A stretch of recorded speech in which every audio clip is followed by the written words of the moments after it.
Hi friends, this is me Payal Dutta. Welcome to my channel. If you are new to my channel, please do subscribe. So today we will be doing the poem The Night Mail by W H Auden. Now before we begin the poem, there are a few things that you need to know. In 1936, a documentary film, The Night Mail, was produced, and in that documentary film, our poet, that is W H Auden, he was an assistant director. So this poem, or rather you can call it a verse commentary by Auden, was written for that documentary film. That documentary film, it ends with Auden's poem. Now this poem is about a night mail. What is a mail train? A mail train is a train that delivers letters. So this mail train makes its journey at night. Therefore, it is called the night mail. The night mail crossing the border, bringing the checks and postal order. So this mail train was going from London to Scotland. So border here refers to the Scottish border, the border between London and Scotland.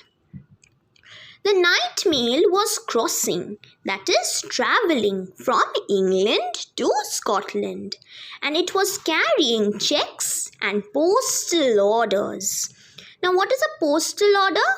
Postal orders are payments issued by the post office. They are a lump sum of money that has to be given to a specific person. So this night mail was carrying such money orders.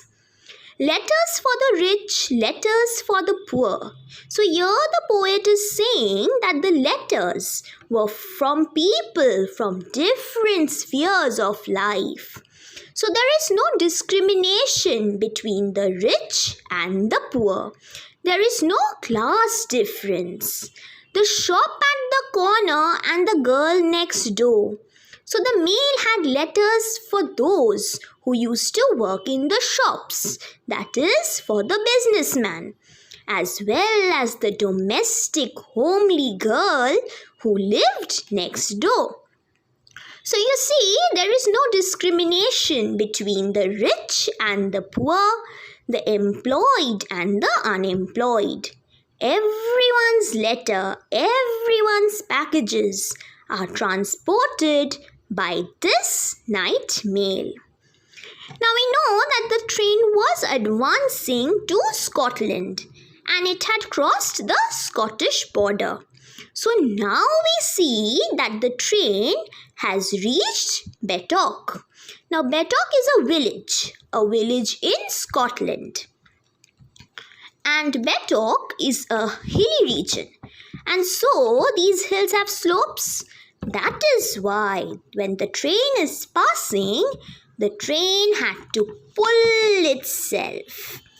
Pulling up Bettock, that is making its way on the slopes of Bettock, a steady climb, that is a balanced climb, a safe journey. The gradients against her. So the hill, the slope, the gradient was against her. It was not in favor of the night mail. It was in opposition to her. However, she's on time. That is, despite all the barriers and hindrances, the mail was travelling on time. It was not late.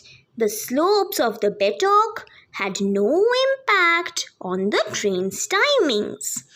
Then the poet goes on to say the places the train covered. It made its journey past cotton grass and moorland boulder. There was a land of cotton grass and the train passed through it. And moorland boulder. Now what is a moorland? Moorland means a grassland, a meadow. So the night mail travelled through the land of cotton grass and the rocky grasslands Boulder refers to the large rocks that were present in these meadows. Shoveling white steam over her shoulder. Now this poem was written in 1935. So that time we had trains which were running on coal. We had the steam engine. So as this mail train made its journey to Scotland, the steam emerged over her shoulder. That is the white steam that was emitted from the engine that went across the train's body. And shoveling means to move. So the train, it seemed to move the white steam. It seemed to scoop the steam that came over its body. Snorting noisily as she passes. Snorting here refers to the sound of the horns. So as she passed, the train blew its horn. Silent miles of wind-bent grasses. Now we know that it was night time and therefore the journey was silent. It was a meadow and so the winds were blowing and so the grasses were bent. They were twisted. They were leaning due to the blowing winds. So in the first stanza, we see that the train is traveling from England to Scotland. And it snorts as it moves. The poet is constantly referring to the train as she. So we can say that the night mail here is being personified. The poet has used a personification. Now what is a personification? A personification is a figure of speech where you attribute human-like qualities to something that is non-living. So here you see the poet has not only addressed the train as she, but he is also stating that the night mail shovels, she snorts. So all these are human qualities that has been given to the night mail. That is why this is an example of a personification. Now birds turn their heads as she approaches. So when the night mail approaches the birds, what happens? The birds, they turn their heads. The birds turn their heads. Why? To stare from the bushes at her blank-faced coaches. Now, as I said before, this train was a mail train. It carried letters. So, there were no passengers in the train. So, here the poet refers to the empty compartments of the train as blank-faced coaches. Because there were no faces, there were no passengers in the coaches, in the compartments. So the birds that were resting in the bushes, they stared at these empty compartments. Sheepdogs cannot turn her course. Now sheepdogs are dogs that are used to control sheep. These dogs, they control the herd and they lead the sheep. For example, you have the Sheltie dog in Scotland. So the poet says that these herding dogs cannot obstruct, they cannot change the direction of the night mail. What do these dogs do? They slumber on with paws across. So after working hard throughout the day, these dogs, they slumber. They sleep with their paws crossed, that is, with one paw on top of the other. In the farm she passes, no one wakes. So everyone knows that the night mail will pass at night, and so the arrival of the train has no impact on their sleep. The snorting of the train in the silence of the night, even that has become a usual occurrence in their lives. They are used to it. So, they sleep unaffected. They sleep undisturbed. But a jug in a bedroom gently shakes. So, as the train passes the farm, a jug in the bedroom shakes. See, it shakes gently. The journey of the train was therefore very gentle. It was a pleasant journey. Dawn freshens, the climb is done. So the train has finally completed its journey on the slopes. Now, when did she complete the uphill journey? At dawn. That is, in the early morning, before sunrise. From Batok, she had to climb the slopes. Now, finally, before the break of day, her climb is over. Down towards Glasgow, she descends. Remember, the train was traveling from London to Aberdeen, Scotland? So here the speaker is saying that the train is passing Glasgow. Descends means that she came down. The main train came towards Glasgow, towards the steam tugs. Steam tugs are boats that are used to pull large ships. They help in changing the direction of these ships and helping down the glade of cranes. Yelping means screaming, and glade of cranes means a grassland of cranes.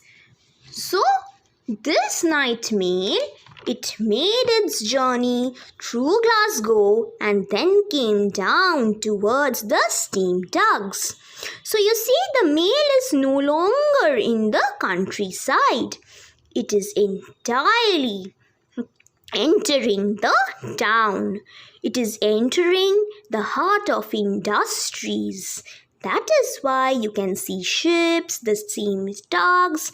We can see grasslands of crane birds who are disturbed by the shouting or the yelping of these steam tugs. And then as the mail is entering the town, it moves towards the fields of apparatus. That is the industrial belt. Fields of machines, fields of factories, fields of industries. The furnace is set on the dark plain. So the furnaces, that is the chambers where the things are being burnt, they are set on dark plains. Now the plains have become dark due to the heat of the furnace. And these furnaces were like giant chessmen, like huge chessmen. So the speaker here, he is using a simile to compare the dark furnaces to the giant black chessmen. So the train is finally reaching her destination. She has covered Batok, slopes, made her journey through Glasgow, passed by the steam tugs and industries, passed by the furnaces. And why did she pass so many places? To reach Scotland, to reach Aberdeen. Now all the Scotland waits for her. Everyone in Scotland is waiting for the night mail to arrive. Remember, the night mail had letters for everyone? The rich and the poor, the employed and the unemployed, everyone. So that is why everyone in Scotland waited for her in anticipation. They waited for their mails. And where did they wait for this night mail? In the dark glens, that is, in the dark valleys. And where were these dark valleys? Beside the pale green lochs. Lochs means lakes. So beside some lake, there was a water body, and these men long for news. They wait for their mails near this pale green lake. Pale green means light green. So there is a valley and there is a light green lake. Beside it, you have the men waiting for their meals to come. Now this light green lake gets its water from the sea. Then the speaker goes on to say what kind of letters the mail train delivers. Letters of thanks, letters from the banks. So it carries personal letters as well as official letters. Letters of joy from the girl and the boy. So there is no gender discrimination. Receipted bills and invitation. So there are letters of payments and there are letters concerning celebrations. To inspect new stock or to visit relations. So these invitations are sent by relatives or they contain some checking of new goods that have come in stock. So you have commercial letters as well as personal letters. And applications, that is job applications for situations. For situations like vacancies, for recruitments. The timid lover's declaration. So these letters even carry the declaration, the confession of timid lovers. Timid means someone who lacks courage, shy lovers or coy lovers. So you have letters of opportunities and letters of emotions. And gossip from all the nations. So they contain controversial letters from all over the world. Letters with holiday snaps to enlarge in. Enlarge in means to make a larger print of something. A large print of what? A large print of the photograph of the holiday snaps. So these letters contain holiday snaps or holiday photos that needs to be enlarged, laminated, developed into larger ones. So they carry letters of memories. Letters with faces scrawled on the margin. Scrawled means scribbled. So while some letters contain pictures, some letters have scribbled faces. Now where are these faces drawn? On the margins. So you see there is so much creativity in these letters. And who sends these letters? Letters from uncles, cousins and aunts. Letters from our closed ones. Letters to Scotland from the south of France. So these letters, they connect Scotland to the people of France. Letters of condolence, that is, letters of sympathy, letters of consolation, of empathy. They are sent to whom? To highlands and lowlands, to the people living in the hills, the highlanders, and the people living in the flatlands, the lowlanders. So these letters, they were sent to the people to comfort them, to reconcile them. They were sent to calm them for their loss. Loss of what? Loss of losing some dear one or someone's death. So if you observe carefully, you will see that till here, all the lines in this stanza, they begin with the letter, with the term letters. Now this is an example of anaphora. Now what is an anaphora? Anaphora is also a figure of speech. What happens here? Here you will see that the same word or the same phrase is repeated in the beginning of every line. So here you see the word letters. It is repeated in every line.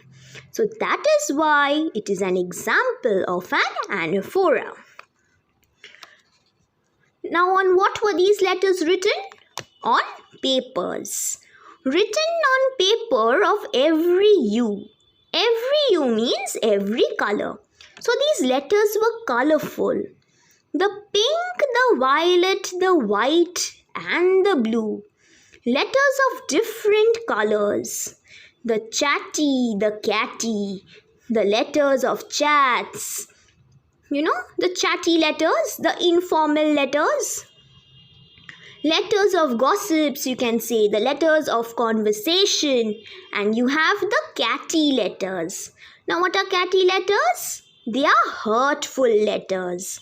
Letters of unkindness, the cruel ones. So, you have informal letters where you have long conversations, and you have letters that are hurtful, that are harmful, the catty letters. The boring, the adoring. So some letters are very boring, they are uninteresting, while some are adoring, they are appealing. Adoring means they are lovable, they are charming, they are delightful. So there are letters that evoke our interest, and there are letters that are boring. The cold and official. So there are formal letters and informal letters. The official ones are the formal letters. The cold letters means the unfriendly letters. The letters without any sympathy. So one hand you have the cold, unemotional letters, and on the other hand you have the hearts outpouring. That is the letters that share everything that the hearts are feeling. Outpouring meaning they are overflowing of emotions, the outburst of feelings. Clever, stupid, short and long. So there are varieties of letters. Here you see the speaker has used an antithesis. What is an antithesis? When two words of exactly opposite meaning, they lie side by side, it is called an antithesis. So here, clever and stupid, short and long, they are exact opposites and they lie side by side. So, this is an example of an antithesis. The typed and the printed and the spelt all wrong. So you have typed letters, you have letters that are handwritten, you have letters that are filled with errors. Thousands are still asleep. So we know the night mail, it was coming to Scotland at dawn. So many people, they were still sleeping and they were dreaming. And what were they dreaming of? They were dreaming of terrifying monsters or a friendly tea beside the band. So while some were seeing horrifying dreams, others saw dreams of entertainment. They saw dreams where they were enjoying a cup of tea and a band of singers played for them. Now these bands, they played at the tea stalls. And what are the names of the tea shops? The Cranstons and Crawfords. Now Cranstons and Crawfords, this is an example of an alliteration. You know what is an alliteration? An alliteration is when two words lie side by side and begin with the same letter. Like here, Cranstons and Crawford, both the words, they begin with the letter C. So, it is an example of an alliteration. Asleep is working Glasgow. Now, why is Glasgow called to be working Glasgow? Because you have seen Glasgow was an industrial town. So, even when Glasgow was asleep in well-set Edinburgh. Well-set means well-developed. Asleep in Granite Aberdeen. So here the speaker is naming all the places that the night mail passed. It passed through Glasgow, through Edinburgh and then Aberdeen. Why Granite Aberdeen? Granite Aberdeen because Aberdeen is also called the Granite City. Like in India, you have the Pink City, you have the Blue City. Just like that, Aberdeen is called the Granite City because it is famous for granite, and most of the building, including the Parliament of London, it is made up of granite. They continue their dream, their terrifying dream, and their musical dream, but shall wake soon and hope for later. So when morning comes, they will all wake up and yearn for letters. They will rise in expectation of letters. And none will hear the postman's knock without a quickening of the heart. That is, when the postman will arrive and knock the door, their sleeping souls will be excited. There will be a quickening of the heart. That is, their hearts will beat faster. Their heartbeat will speed up. And why will their heartbeat speed up? Because they are excited. They are enlivened. They are eager to receive the letter. And why are they eager to receive the letter? Because for whom can bear to feel himself forgotten? That is, nobody can bear, nobody can endure, nobody can resist to feel forgotten. Everyone wants to be remembered. Everyone wants to be important to someone. Everyone wants their existence to be known. And how will the people remember each other? Through communication, by writing to each other. And who will connect these people around the world? The Night Mail. So in this poem, Auden is showing the importance of the postal system. He is showing how the postal system is connecting the people, how it is preventing the people from being forgotten. Nowadays, we have social media platforms and we can easily connect with people. But in 1935, people had to write letters in order to keep in touch. Okay, so with this, we come to an end of today's discussion. If you are new to my channel, please do check out the playlist. And if you think you have understood the poem quite well, then there is a quiz for you whose link is given in the description below. And if you have any doubt regarding this poem, you can write it in the comment section. I will definitely answer. So till then, ta-da!